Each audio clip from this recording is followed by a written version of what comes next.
माझा वेड्डेमध्ये पुन्हा एकदा स्वागत। सोलापुरातून एक महत्त्वाचे अपडेट येत आहेत। सोलापूरमध्ये भाजप कार्यालयासमोर सुरू असलेल्या आंदोलनामध्ये गोंधळ झालाय। आंदोलन करणाऱ्या भाजपच्या कार्यकर्त्यांची समजूत काढण्यासाठी भाजपच्या शहराध्यक्ष रोहिणी तडवळकरांनी कार्यकर्त्यांसोबत संवाद साधला।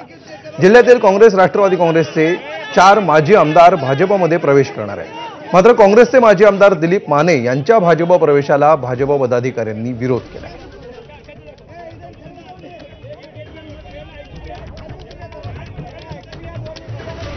तर या आंदोलनानंतर आता सुभाष देशमुख माध्यमांशी बोलतात। आपण थेट जाऊया। प्रवेश करणाऱ्याचं सर्वांचंच स्वागत आहे। भारतीय जनता पक्ष गावात, तालुक्यात, जिल्ह्यात, राज्यात, देशात वाढला पाहिजे या भूमिकेचा मी नक्की आहे। परंतु हे करत असताना सर्वांनी एकमेकांनी विश्वासात एकमेकाला घेणं गरजेचं असतं। स्थानिकांची काय भूमिका आहे विचारलं गेलं पाहिजे, एवढं करावं असं मला वाटतं। आणि नवीन जे लोक येतात त्यांनी किमान 3-4 वर्ष तरी पक्षासाठी करावं काम, आणि मग पक्षाने त्यांना कोणतीही भूमिका द्यावी, काहीच अडचण नाही। खरं म्हणजे आज येत आहेत ते सर्वजण जिल्हा परिषद पंचायत समितीवरून नजर ठेवून येत आहेत। माझा आजही दावा आहे, उद्या जर पंचायत समिती जिल्हा परिषद आमच्या ताब्यात आल्या, भाजपच्या जास्तीत जास्त सीट आल्या, परंतु एक मोठा गट तयार होऊन आपल्याला विनंती करतो, बारकाईनं पहा किती आमदार आमच्याकडे येतात। माजी आमदार किती आहेत, महापालिकेत असतील, जिल्हा परिषद आपलं ग्रामीण भागात असतील। हे सगळे जर उद्या एक झाले आणि एक गठ्ठ्यानं जर जिल्हा परिषदेचा अध्यक्ष जर भाजपचा व्हायला लागला दिसताना, मला असं वाटतं की हे उद्या धोका आहे।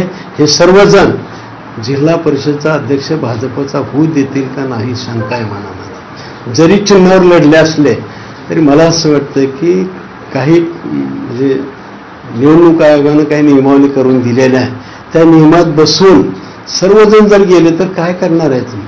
आज मला सांगा, जिल्हा परिषदच्या ह्याच्यात 6 आमदार जर आमच्या ग्रामीणची घेत असतील, उद्या जर काही गडबडी झाल्या आणि 50% जास्त जर जिल्हा परिषद सदस्य आमच्यापासून गेले तर उद्या आम्हाला धोका आहे। आणि म्हणून मला असं वाटतं की एका अटीवरती घ्यायला पाहिजे की या जिल्हा परिषद निवडणुकीमध्ये भागीदारी नको आहे। आज आमचे अनेक कार्यकर्ते रात्रंदिवस झटून पक्ष वाढवत आहेत।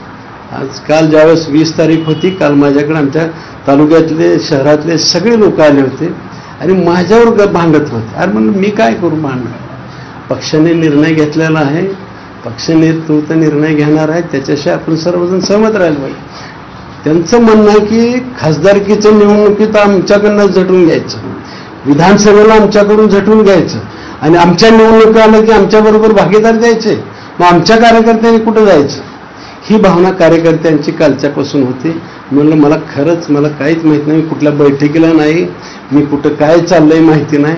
तुम्ही जेवढं ऐकत आहे मीडियावरती तेवढंच मी ऐकतो आणि तेवढंच मला माहिती आहे। मला असं वाटतं की तुम्ही नेतृत्वाला हे करा, नेतृत्व जो निर्णय घेईल त्याच्या मागे मी असतो, पण नेतृत्वाने 6 आमदार येताना उद्या जिल्हा परिषद धोका होण्याची शक्यता वाटते आणि कार्यकर्त्यां भागीदार होऊ शकतात। म्हणजे आतापासून तर सोलापुरातील विद्यमान भाजपचे नेते आणि कार्यकर्त्यांमधली ही अस्वस्थता होती। यानंतर एक छोट्याशा ब्रेकसाठी थांबूया। पाहत रहा एबीपी।